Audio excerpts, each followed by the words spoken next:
Bonjour à tous et bienvenue dans cette nouvelle édition du Grand JT des Territoires. Voici tout de suite les titres de l'actualité. Les décorations de Noël seront-elles cette année en berne ? Symbole des fêtes de fin d'année, elles doivent elles aussi faire preuve de sobriété. Reportage dans les locaux d'une entreprise fabricante dès le début de ce journal avec LMTV Sarthe. Dans ce journal également une immersion chez les experts à la française. Comme dans la série américaine, les gendarmes de la cellule d'identification criminelle nous dévoileront quelques-uns de leurs secrets. La rédaction de Télé Grenoble a pu se rendre dans leurs locaux. Manger dans l'air à 50 mètres de hauteur avec une vue imprenable sur le lac Léman, c'est l'expérience gastronomique un peu folle que viennent de vivre des clients. Une idée venue de Belgique qui, en plus d'être aérienne, est aussi locale dans l'assiette, nous dira la rédaction de 8 Mont-Blanc. Et puis en fin de journal, nous prendrons la direction de la Somme pour découvrir la seconde vie d'une piscine devenue un lieu d'exposition. Des graves aquatiques dans les bassins et les vestiaires, un sujet de WEO TV, la chaîne de la Voix du Nord. Vont-elles se faire plus discrètes dans nos rues cet hiver ? Les décorations de Noël sont l'un des emblèmes de la féerie des fêtes de fin d'année. Petites ou grandes, elles n'en restent pas moins soumises aux problématiques de l'actualité et de la crise énergétique. Alors pour tenter de rassurer les collectivités, les entreprises du secteur promettent des décorations de moins en moins énergivores. Objectif pour elles, sauver leur carnet de commandes et les emplois. Exemple dans un atelier de décoration spécialisé avec ce reportage d'Enzo Maubert pour LMTV Sarthe. Les décors scintillent déjà. Dans cet atelier, c'est le grand rush. On câble, on accroche et on illumine des milliers de décorations de Noël. Un décor majestueux comme celui-là, les collectivités en raffolent. Mais avec la crise énergétique, beaucoup ont tardé à passer commande. Résultat, l'entreprise a perdu 40% de son chiffre d'affaires au mois de septembre. Il y a quelques jours, la production a finalement retrouvé sa cadence habituelle. Ça a nécessité un gros travail de pédagogie et de communication de la part de nos équipes sur le terrain pour expliquer en fait que nos décors ne consomment pas beaucoup d'énergie. Principal argument, la LED. Aujourd'hui, toutes les décorations en sont équipées. Une petite révolution qui permet de réduire de 90% la consommation d'électricité. Si on prend l'exemple de la rue des Minimes, au Mans, lorsqu'elle est illuminée pendant 45 jours, la rue des Minimes consomme, rien que pour ses illuminations, 260 kWh. Et 260 kWh, ça représente la consommation annuelle d'une seule box ADSL Internet. Mais l'entreprise ne s'arrête pas là. Elle a aussi développé ce boîtier, une sorte d'interrupteur branché aux illuminations qui permet de les piloter à distance. C'est synchronisé avec une application que les agents techniques dans les collectivités peuvent avoir sur leur smartphone. Ça permet vraiment d'optimiser la durée d'allumage des décors et d'allumer les décors que quand on a du monde en ville. De quoi rassurer les municipalités. Le Mans et Laval ont d'ores et déjà annoncé qu'elles ne réduiraient pas le nombre d'illuminations par rapport aux années précédentes. Une bonne nouvelle pour l'entreprise sartoise qui produit et livre tous les ans plus de 25 000 décors lumineux à travers le monde. Voilà, de la magie de Noël à la réalité du quotidien, c'est le porte-monnaie des Français qui est mis à mal depuis plusieurs mois entre l'inflation, la flambée des prix de l'énergie et les pénuries dans certains secteurs. Alors, si l'ensemble du pays est évidemment touché, les territoires d'outre-mer aussi le sont. En Martinique, les commerçants et les artisans sont obligés d'augmenter les prix pour s'acquitter leurs charges. Exemple, dans un garage et une boulangerie, vous allez voir un sujet d'Yvan Lemar pour Via ATV. Dans cette carrosserie, la hausse des prix est un vrai coup dur. Ici, l'inflation rime avec augmentation des charges et pénurie de pièces, avec de lourds impacts sur l'entreprise et sa clientèle. Un véhicule qui a un simple choc arrive rapidement à la situation d'être en différence de valeur. C'est-à-dire que le montant de la réparation va coûter plus cher que la valeur du véhicule. Avec ces hausses de prix, la gestion de la trésorerie est de plus en plus compliquée. Les délais de réparation sont de plus en plus longs. Le plus souvent, on a 5 000, 6 000, 7 000 euros de pièces pour une simple réparation. On n'est pas payé très rapidement, il y a quand même un délai. Dans cette boulangerie, même constat, le coût des matières premières et les charges sont passés du simple au double. Si par exemple vous achetez un seau de beurre, on va prendre l'exemple, vous l'achetez 23 € et puis on vous dit que vous le payez à 33 €, c'est pas une augmentation pour nous. Ça, c'est exagéré. Pour faire face, le gérant a augmenté légèrement ses prix, mais la situation reste tendue. On ne peut pas faire autrement. Là, maintenant, il faut voir avec le gouvernement martiniquais. Je ne veux pas dire que c'est le gouvernement martiniquais qui doit s'asseoir avec nous pour qu'on puisse l'habiller, parler ensemble. Du côté des clients, on gère comme on peut. Mais c'est vrai que je me déplace en faisant la liste de ce que je dois faire. Je groupe ça et je sors 1 fois ou 2 fois par semaine. Pour les gérants comme pour les clients, les aides mises en place par le gouvernement restent insuffisantes. Ils espèrent tous une baisse rapide des prix. Une baisse des prix espérée aussi en métropole et surtout dans les quartiers les plus fragiles où la situation économique peut impacter jusqu'aux besoins essentiels de chacun. En Île-de-France, le département du Val-d'Oise offre désormais le petit déjeuner dans des établissements issus du réseau d'éducation prioritaire. Au menu, boissons chaudes, céréales, pains ou encore fruits pour bien débuter la journée. Explication au micro d'Elisa Zanetta, journaliste pour Via 95. On se rend compte que dans beaucoup de collèges, les enfants arrivent sans avoir pris de petit déjeuner. Ça occasionne de la fatigue au cours de la matinée et puis surtout beaucoup moins de concentration. Par exemple, moi chez moi, je ne peux pas tout prendre, tout ce qu'il y a là. Je peux prendre des céréales, je ne prends pas tout. Des poireaux, de la salade, du persil, des choux, du fenouil ou encore des betteraves. Les légumes prennent le pouvoir à Limoges. La ville vient de lancer son opération de culture légumes dans les espaces jusque-là réservés aux fleurs. Objectif à terme, distribuer à la population les aliments cultivés en milieu urbain. Les précisions au micro de Benjamin Delmas de la rédaction de 7 à Limoges sur place. La volonté aujourd'hui, dans la période de sobriété qu'on traverse, c'est de faire de l'utile en plus de faire du beau. Donc au lieu de cultiver des fleurs qui sont à visée purement décorative, là on cultive des légumes dans l'objectif de développer la ville nourricière. Aujourd'hui on les plante, la volonté dans l'idéal ce serait de les récolter, de les mettre à disposition du public, sauf qu'aujourd'hui on n'est pas sûr de la qualité du sol, on ne peut pas garantir non plus qu'ils soient propres à la consommation du fait de leur situation dans l'espace public. Nous il faut qu'on s'assure de ces éléments-là avant de mettre à disposition les légumes à la consommation. La faune et la flore encore dans ce journal, car nuisible pour la biodiversité et vos nuits d'été, le frelon est en cette période automnale en pleine reproduction. Moment idéal pour s'attaquer au nid et se débarrasser de l'espèce qui aime trouver refuge dans les recoins des bâtiments. Les interventions des spécialistes sont encore nombreuses actuellement. Lisa Hervé a suivi l'une d'entre elles pour Via Occitanie. Regardez. Voilà, c'est ici que les frelons se sont installés, voilà, juste dans l'avancée de toit, là. Il y a 3 semaines, Thierry a découvert un nid de frelons asiatiques sous les tuiles de sa maison, endroit où logeaient jusque-là des abeilles. On vit pas tranquillement, là. Là, ils sont vraiment à... Si on regarde, ils sont à 3 mètres de la table où on peut manger dehors, et on peut plus manger dehors, là. D'accord. Et dès qu'on ouvre les volets ou les fenêtres, ils essayent de rentrer.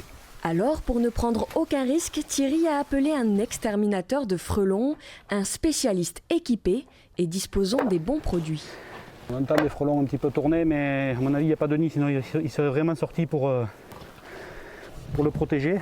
Il faut quand même traiter la zone. Pour ce faire, Guillaume utilise un insecticide naturel qui agit sur le système nerveux. Les frelons meurent d'asphyxie au bout de 3 à 10 minutes.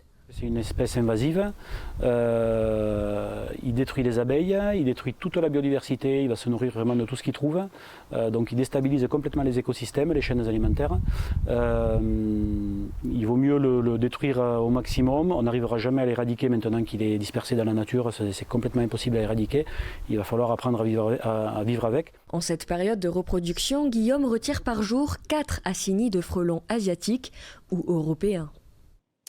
Voilà, elles font souvent rêver et sont toujours scénarisées, notamment rendues populaires par la série télé Les Experts. Les cellules d'identification criminelle de la gendarmerie veillent chaque jour à démasquer les apparences pour faire la lumière sur les scènes de crime. Alors du prélèvement des indices à l'analyse en laboratoire, les techniques employées sont de plus en plus performantes et permettent de résoudre des affaires, parfois des années après les faits. Visite dans les locaux de la CIC, cette brigade de l'Isère, avec Lucie Dailly de Télé Grenoble. À première vue, ces bouteilles rafraîchissent en cellules. Mais si elles séjournent dans cette cuve, c'est pour révéler leur secret. Dans quelques minutes, des particules de colle chauffées vont se déposer sur des empreintes digitales et les rendre visibles. Démasquer les apparences, c'est la mission de la cellule d'identification criminelle de la gendarmerie qui doit contribuer à résoudre des enquêtes en observant, collectant et analysant tous les éléments matériels des scènes de crimes et délits. La première chose qu'on fait quand on arrive sur une scène de crime, d'abord, c'est de fixer les lieux avec des films, faire des photographies, faire des plans, des croquis, etc. etc. Ensuite, on va rechercher les différents indices qui vont nous permettre de mettre en cause un individu dans ce dossier. Les indices sont mis sous scellés et envoyés dans les locaux de la CIC où les techniciens procéderont à leur analyse. On a un stéréomicroscope qui va nous permettre d'agrandir les éléments pileux pour voir si effectivement on a des bulbes ou pas. On a des générateurs de lumière avec différentes longueurs d'onde qui nous permettent de mettre en évidence des traces qui sont invisibles à l'œil nu. Cet appareil, on appelle ça une vacuum box. Ça nous permet de faire des recherches de traces de foulage. Quand vous écrivez sur un cahier, on peut relire plusieurs feuilles après ce que vous avez noté. Au terme de la recherche, les gendarmes de la cellule d'identification criminelle rédigent leurs conclusions en élaborant différents scénarios. Et parfois des mois, voire des années après les faits, grâce au progrès des technologies et grâce aussi à la foi des enquêteurs et des gendarmes de la CIC, dont l'obstination a souvent permis de découvrir des traces inespérées, comme l'ADN de la petite Maëlys dans la voiture de Nordal-Lelandais. En Isère, chaque année, on recense 40 000 crimes et délits sur les 522 communes de la zone gendarmerie. Et de la gendarmerie aux sapeurs-pompiers dans ce journal, découvrons la formation des futurs soldats du feu. Mineurs, les jeunes sapeurs-pompiers, aussi appelés les JPS, sont formés généralement 1 ou 2 fois par semaine pendant plusieurs années. Au programme, éducation aux gestes de premier secours, techniques de lutte contre les incendies ou encore activités sportives pour ces pompiers en apprentissage. Un reportage passionnant de Canal 32 dans l'Aube, regardez. En avant, marche, gauche.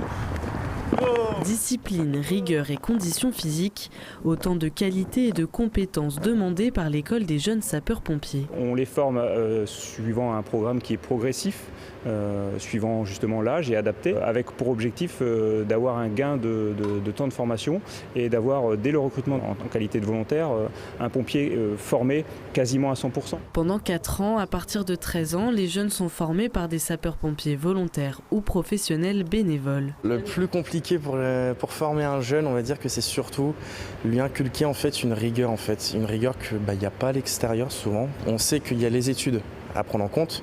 Voilà, on peut avoir le brevet ou même les premières épreuves du bac, mais il faut réussir à jongler entre les deux. Actuellement, dans l'Aube, 161 jeunes sapeurs-pompiers suivent la formation chaque samedi.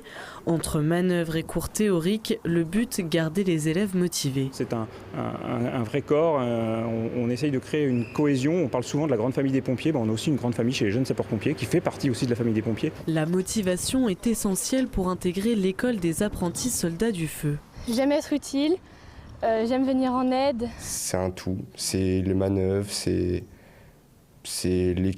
l'équipe entre guillemets. J'ai voulu être ici parce que déjà le milieu des pompiers me plaît beaucoup. J'aime bien ce côté où on est formé pour après aller aider les gens. À l'issue de la formation, ils se voient remettre un brevet national qui leur permet d'être embauchés comme sapeurs-pompiers volontaires. Voilà, c'est une histoire de passion et de courage donc pour ces adolescents sapeurs-pompiers. Du courage justement, il faut en avoir un peu pour manger à 50 mètres de hauteur. Vous l'avez vu dans les titres, c'est l'expérience inédite qu'ont vécue récemment des clients au-dessus du lac Léman. Le principe est simple, partager le repas d'un grand chef à bord d'une plateforme dans un cadre à couper le souffle. Lucas Rouque a pris place autour de cette table étonnante, sensation garantie, avec la chaîne 8 Mont-Blanc, regardez. Perché à plus de 50 mètres de haut avec une vue à 360 degrés sur Thonon et le lac Léman, le tout autour d'un repas gastronomique, ça n'arrive pas tous les jours. Vous voici à bord de Dinner in the Sky, une expérience de tous les superlatifs. Est-ce qu'on arrive à réaliser ou pas? Regardez. Oui, on réalise bien. Vue de fou, on mange bien, c'est une super expérience. Après Monaco ou encore Bruxelles, le concept débarque cette semaine sur les rives du Léman avec un seul et même objectif, celui de mettre en valeur le tissu local. On essaye de créer un lien avec le patrimoine gastronomique local. Donc par exemple ici, ce sont tous des chefs de la région qui viennent. On ne va pas demander à un chef de Paris par exemple de venir travailler, de venir cuisiner ici à Thonon-les-Bains. Pareil par rapport aux produits qui sont utilisés, ils vont travailler principalement les chefs ici avec des produits du terroir, mettre les produits du terroir en avant. Et donc l'idée c'est vraiment de faire découvrir, que ce soit à la population locale ou à des touristes éventuellement qui viennent de l'étranger, découvrir ces produits-là. Côté cuisine, c'est tout un challenge. Ils sont une poignée à cuisiner, dresser et servir les nombreux plats. On est 4 à servir 22 personnes dans un endroit assez restreint. Les mouvements sont assez sommaires, on peut pas se déplacer dans tous les sens. Donc ça doit être une organisation quand même assez rigoureuse pour pouvoir proposer ce type de menu-là. Ça fait bizarre les 3 premières secondes et voilà, c'est bon, on est atterri. C'était trop bien, mais c'est bête de redescendre. Si vous aussi vous voulez tenter cette expérience de haute voltige, il reste encore de rares places pour les prochains repas Dinner in the Sky du festival Toc-en-Chablais. Voilà, et pour ceux qui ont le vertige, revenons sur Terre pour découvrir un site pour le moins étonnant, un écomusée de la brasserie. Témoin d'un savoir-faire historique, le site vosgien a été retenu par la mission Patrimoine et bénéficiera de financement pour sa rénovation. Fermée en 1975, la brasserie continue de vivre aujourd'hui grâce à quelques passionnés et amateurs de bière. Visite guidée tout en modération de Marie-Danielle Rogovitz et de Nicolas Brédard pour Vosges Télévisions. La salle de brassage, donc, elle a été refaite complètement en 1930 et c'est un bel exemple de ce qu'on appelle l'architecture art moderne. Jean-Aimé Morisot ne se lasse pas de faire visiter l'écomusée de la brasserie de Ville-sur-Illon. Ils sont une quinzaine de passionnés comme lui à faire vivre les lieux. Une souscription publique a été lancée, de quoi lever des fonds supplémentaires pour des travaux essentiels d'isolation comme ici, dans la salle des machines. Nous avons déjà fait beaucoup de travaux d'entretien, mais il reste encore donc beaucoup de toitures à rénover sur des parties de la brasserie qu'on aimerait donc intégrer dans le circuit de visite. Mais c'est l'histoire qui a séduit la mission du patrimoine, celle de ce bourg au riche passé où la fabrication de la bière a débuté au XVIIe siècle. Un savoir-faire qui prend une dimension industrielle grâce à un entrepreneur alsacien, Jacques Lopstein, qui fait bâtir dès 1887 la grande brasserie et malterie vosgienne. On produira à Ville-sur-Illon des bières réputées jusqu'en 1975. La salle de brassage art déco et son mobilier rappellent cet âge d'or. Mais à Ville-sur-Illon, le roi de la bière Gambrinus est toujours célébré par une joyeuse équipe de brasseurs bénévoles. Une dizaine de brassins ou cuvées sont réalisés chaque année et samedi dernier, on s'activait autour des cuves. Aujourd'hui, on est en train de préparer la première bière de Noël de l'année et on l'a fait comme elle était faite il y a 100 ans. Cette bière-là, elle était gardée pour les meilleurs clients de la brasserie et pour les brasseurs eux-mêmes, donc c'était les étrennes des brasseurs. Avoir eu cette année les faveurs de la mission du patrimoine, cela valait bien une petite mousse avec modération. Sans modération cette fois-ci, la lecture est une activité essentielle à tous âges. Les férus de romans, de nouvelles, de BD ou encore de poésie connaissent sûrement la ville d'Ambierle, dans la Loire. Là-bas, la fête du livre, c'est un peu toute l'année. Jusqu'à 7 librairies étaient installées dans la commune. Alors aujourd'hui, elles ne sont plus que 3 avec le développement d'Internet. La passion pour la lecture et certains métiers du livre n'en restent pas moins tout à fait intacts, comme a pu le constater Céline Arcilia, la journaliste de TL7, la chaîne de la Loire. C'est en flânant dans le village d'Ambierle que l'on tombe naturellement chez une bouquiniste. Henriette propose une multitude de livres d'occasion, principalement des livres de poche ou pour enfants. Libraire, c'est sa deuxième vie, celle qu'elle a choisie au moment de la retraite par amour du livre. Si vous aimez lire, vous ne vous ennuyez jamais. Il y a des proverbes comme ça qui passent sur Internet. Si vous lisez, vous n'êtes jamais seul, vous ne serez jamais seul. Et les livres offrent une multitude de vies, les romans, les voyages. Dans le village, vous trouverez 3 libraires et au détour d'une rue, vous pourrez croiser le chemin de Dominique, le relieur du village. Toute l'année, il enseigne l'art de la reliure, comment coudre les pages, ajuster la couverture et enfin la recouvrir pour obtenir un objet unique. Un livre comme ça, regardez, il est plein de poussière, il est tout sale. On le nettoie. Là, ces livres-là, ils ont été faits il y a, je ne sais pas combien, là, peut-être maintenant une dizaine d'années. C'est quand même un petit peu plus présentable, quoi, hein. Et depuis quelques années, les connaisseurs utilisent aussi Internet pour chiner. On avait des collectionneurs qui parcouraient la France, les villages du livre, en cherchant le livre. Maintenant, ils restent chez eux et devant l'ordinateur, ils vont trouver leur livre. Donc toutes les boutiques, on vend aussi sur Internet. On a moins de clients dans les boutiques parce qu'ils peuvent acheter leurs livres ailleurs, même sur les marchés du livre. Si vous recherchez un livre en particulier ou si vous aimez juste découvrir des ouvrages, l'idéal est de venir flâner dans le village d'Ambierle où l'on fête le livre toute l'année. Flâner, vous y êtes aussi conviés à partir du 1er décembre prochain à Montauban. La ville accueillera la 5e édition francophone du Festival des Lanternes. Un événement haut en couleurs et onirique préparé actuellement par 80 artisans chinois, comme vous le voyez sur ces images de nos partenaires de La Dépêche du Midi. Les décors exigent un travail minutieux et une organisation au millimètre. Images et explications dans les coulisses de la préparation de l'événement, au micro de Clément Gassi. Nous sommes dans l'atelier de fabrication qui est exceptionnel cette année parce qu'il est protégé complètement. Il n'est pas dans le parc comme chaque année. Et nous avons tous les compartiments de la fabrication, que ce soit la fabrication des lanternes sur le plan du fer, les ateliers de peinture, les ateliers des couturières que nous avons ici. Et nous avons le stockage, bien sûr, des pièces des années passées que l'on va garder et que l'on va réutiliser. Il y aura par exemple un passage de lotus. On va rentrer dans un tunnel de lotus, dans les lotus. Ça ne s'est jamais fait. Et ça reste le plus grand festival des lanternes d'Europe. Voilà, le rendez-vous est donc pris à partir du 1er décembre à Montauban pour assister au Festival des Lanternes. Restons dans le sud-ouest de la France dans cette édition et plus précisément à Bordeaux où le musée d'Aquitaine vient d'inaugurer un parcours dédié aux personnes en situation de handicap sensoriel. Celui-ci permet notamment aux malvoyants de découvrir certaines œuvres historiques grâce au toucher. Concernait également l'ensemble du public qui peut profiter d'une nouvelle interactivité culturelle. Les précisions d'Alix Fourcade pour TV7, la chaîne du groupe Sud-Ouest. Au musée d'Aquitaine, on peut désormais toucher le palais gallien. Florence est malvoyante et pour elle, c'est une première.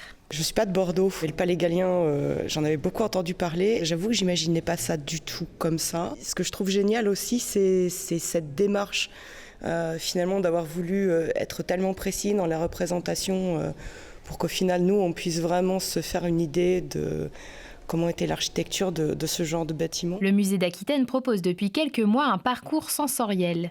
29 stations jalonnent l'exposition permanente avec des éléments à toucher, sentir, lire en braille et aussi dans les semaines à venir des vidéos à disposition sur des tablettes en langage des signes, synonyme d'une nouvelle indépendance au sein du musée pour les malentendants. C'est vrai que souvent quand il y a des projections, par exemple dans les musées, il n'y a pas toujours de sous-titres. Certaines pièces ont même été construites par des personnes handicapées en partenariat avec les associations Armélioration et le GIP, comme cette rosace dont Jean-Claude est très fier. Ça a représenté pas mal de temps passé. Sur les 150 000 visiteurs annuels du musée, 2000 sont en situation de handicap.